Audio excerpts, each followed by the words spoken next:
ngày 10 tháng 5 năm 2022 thêm 2.854 ca mắc COVID-19 trong cả nước. Bản tin phòng chống dịch COVID-19 ngày 10 tháng 5 của Bộ Y tế cho biết có 2.855 ca mắc mới COVID-19 tại 52 tỉnh, thành phố.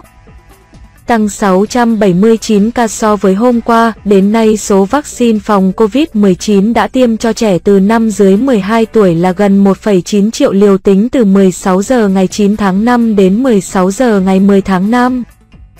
Trên hệ thống quốc gia quản lý ca bệnh COVID-19 ghi nhận 2.855 ca nhiễm mới, trong đó 1 ca nhập cảnh và 2.854 ca ghi nhận trong nước, tăng 679 ca so với ngày trước đó tại 52 tỉnh. Thành phố có 2.467 ca trong cộng đồng.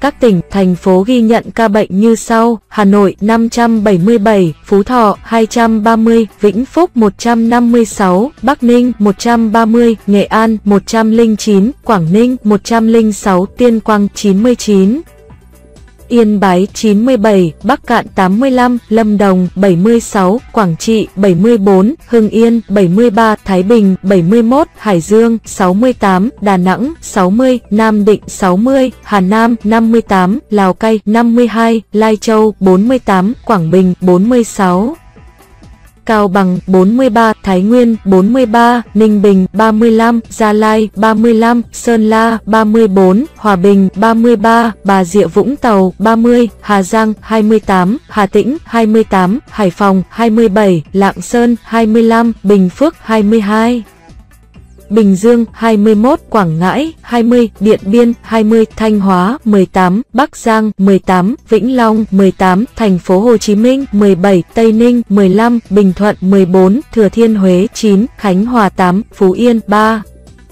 Long An 3, Bến Tre 3, Sóc Trăng 3, Cà Mau 2, Đồng Nai 1, Bình Định 1, Trà Vinh 1, Hậu Giang 1. Các địa phương ghi nhận số ca nhiễm giảm nhiều nhất so với ngày trước đó: Bắc Giang -28, Hà Nội -24, Quảng Ngãi -16. Các địa phương ghi nhận số ca nhiễm tăng cao nhất so với ngày trước đó: Bắc Ninh +130, Phú Thọ +117, Vĩnh Phúc +80. Trung bình số ca nhiễm mới trong nước ghi nhận trong 7 ngày qua 3.122 ca một ngày. Kể từ đầu dịch đến nay, Việt Nam có 10.681.214 ca nhiễm, đứng thứ 12 phần 227 quốc gia và vùng lãnh thổ. Trong khi với tỷ lệ số ca nhiễm 1 triệu dân, Việt Nam đứng thứ 104 phần 227 quốc gia và vùng lãnh thổ, bình quân cứ 1 triệu người có 107.937 ca nhiễm. Đợt dịch thứ tư từ ngày 27 tháng 4 năm 2021 đến nay, số ca nhiễm ghi nhận trong nước là 10.673.462 ca, trong đó có 9.322.117 bệnh nhân đã được công bố khỏi bệnh. Các địa phương ghi nhận số nhiễm tích lũy cao trong đợt dịch này: Hà Nội 1.592.609 TP, Hồ Chí Minh 608.776, Nghệ An 482.845, Bắc Giang 385.863, Bình Dương 383.541. Bệnh nhân được công bố khỏi bệnh trong ngày 2.769 ca, tổng số ca được điều trị khỏi 9.324.934 ca thở oxy qua mặt nạ, 289 ca thở oxy dòng cao SFNC, 43 ca thở máy không xâm lấn, 5 ca thở máy xâm lấn, 24 ca ECMO, 2 ca từ 17 giờ 30 ngày 9 tháng 5 đến 17 giờ 30 ngày 10 tháng 5, ghi nhận 1 ca tử vong tại Trà Vinh 1. Trung bình số tử vong ghi nhận trong 7 ngày qua 2 ca. Tổng số ca tử vong do COVID-19 tại Việt Nam tính đến nay là 43.058 ca, chiếm tỷ lệ 0,4% so với tổng số ca nhiễm. Tổng số ca tử vong xếp thứ 24 phần 227 vùng lãnh thổ, số ca tử vong trên 1 triệu dân xếp thứ 130 phần 227 quốc gia, vùng lãnh thổ trên thế giới.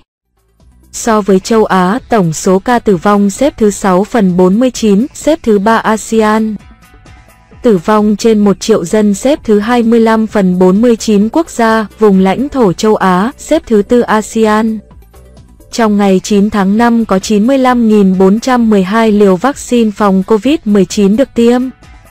Như vậy, tổng số liều vaccine đã được tiêm là 215.839.208 liều, trong đó, số liều tiêm cho người từ 18 tuổi trở lên là 196.563.745 liều, mũi 1 là 71.453.130 liều, mũi 2 là 68.660.754 liều. Mũi 3 là 1.505.947 liều, mũi bổ sung là 15.243.434 liều, mũi nhắc lại là 39.700.480 liều. Số liều tiêm cho trẻ từ 12 đến 17 tuổi là 17.389.915 liều, mũi 1 là 8.912.636 liều, mũi 2 là 8.477.279 liều. Số liều tiêm cho trẻ từ 5 tháng 11 tuổi là 1.885.548 liều, mũi 1.